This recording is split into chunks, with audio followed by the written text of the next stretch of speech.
서초동 법무사 행정사 김철중입니다. 오늘 공중밀집장소 추행죄에 대해서 알아보도록 하겠습니다.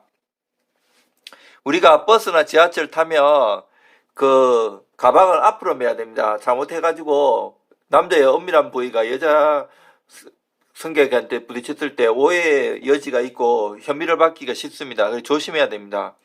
자, 법무부에 따르면 성추행 같은 성과 관련된 범죄로 처벌을 받은 뒤 다시 성범죄를 저지른 신원등록자는 모두 1000명이 넘는 사람으로 가장 많았다고 합니다. 이처럼 실제로 같은 범행을 반복하는 범죄가 갈수록 높아지고 있기 때문에 문제가 무엇인지는 혼자 풀어나가는 데 한계가 있고 형사사건으로 하나씩 해결해야 할 정도로 형사사건에서 경험이 풍부하고 노하우가 있는 저 같은 법률 전문가와 해결하시는 것이 좋습니다. 공중밀집장소 추행죄는 성폭력특별법에 명시되어 있으나 공연이나 집회장소, 기타 공중이 밀집한 장소에서 사람을 성추행한 경우에 성립하는 범죄로 만약 유죄로 인정될 경우 1년 이하의 징역 또는 100만 원 이하의 벌금형으로 엄벌할 수 있습니다. 성과에 대해서는 그 같은 범죄의 심각성이 점점 높아지고 있으나 최근에는 사회적 요구에 따라 처벌 수위도 점점 높아지는 추세여서 경찰 수사 단계에서 극도의 긴장으로 본인에게 불리한 진술을 하게 될 경우 향후 수사나 재판 단계에서 불리한 입장에 놓일 가능성이 있습니다. 공중밀집장소 성추행죄는 공공장소에서 특정 시간이나 상황에서 제한된 공간에서 원치 않는 신체적으로 접촉하는 일이 빈번하게 발생합니다. 그러나 억울한 누명을 쓰고 관련 문제에 휘둘렸다고 하면 상대방의 성적 수치심이나 불쾌감, 혐오감을 느꼈다면 당연히 처벌 대상으로 인정되고 있다는 것을 알아야 합니다.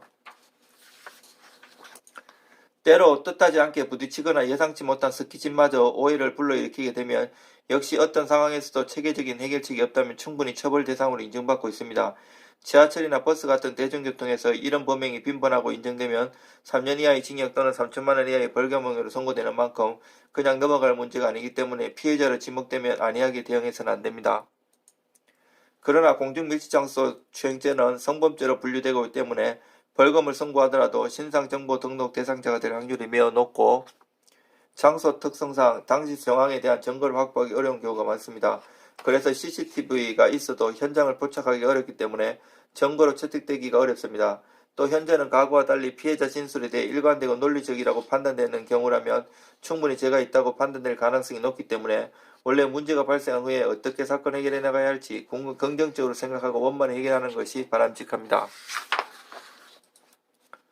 나날이 증가되는 성범죄 때문에 현재는 예전과 달라져 성범죄 연관 인식 제고로 인해 차츰차츰 처벌의 수위 그리고 단속 범위까지 넓어지는 상황인데요.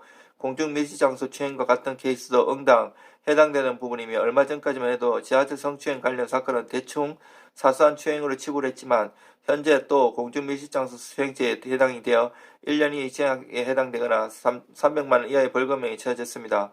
위에서 알려드렸듯이 나라에서 성추행 범죄자에 대해 처벌이 많이 강화되어 훨씬 더 강력한 결정이 떨어지고 공중밀집장소 추행죄 또한 개정된 법이 적용되어 3년 이하의 징역 3천만 원 이하의 벌금형으로 처벌이 상당히 높아졌습니다. 공중밀집장소 추행죄는 성추행 범죄이므로 짐작한 것보다 재범을 당할 확률이 매우 높은데요. 이런 성추행 관련 범죄의 재범 확률을 감소시키기 위해 경찰 조사 후 유죄 판결을 받게 된 사람들에 한해서 보안처분이 적용되게 됩니다. 이 상태에서 보안처분이 제일 힘든 점은 신상정보 등록에 대한 것인데요.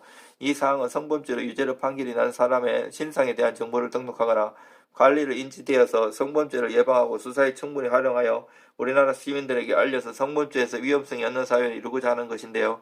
신상정보 등록은 일반인 누구라도 열람을 할 수가 있는 건 아니며 고지에 이르게 된다면 쉽게 열람이 가능한데요. 성추행과 관련된 범죄라면 벌금형만 떨어져도 마땅히 가능할 것이고 벌금형 같은 경우는 10년 정도, 징역 3년 이하는 15년, 징역 10년 이하는 20년, 10년이 넘어갈 때는 30년으로 신상정보 등록을 받게 됩니다. 변경 사유가 일어나면 경찰서의 장에게 보고해야만 하고 이러한 부분들을 지키지 않을 때 1년 이하의 징역 또는 500만 원 이하에 넘어가지 않는 구형받아서 등록을 꾸준하게 하셔야 합니다. 집을 옮긴다든지 이직하기로 마음먹은 경우 제출 확정일자가 넘어가지 않도록 쉬지 않고 하셔야 하며 해외로 여행 갈 경우에도 입국한 지 14일 이내 출국 신고를 해야 됩니다.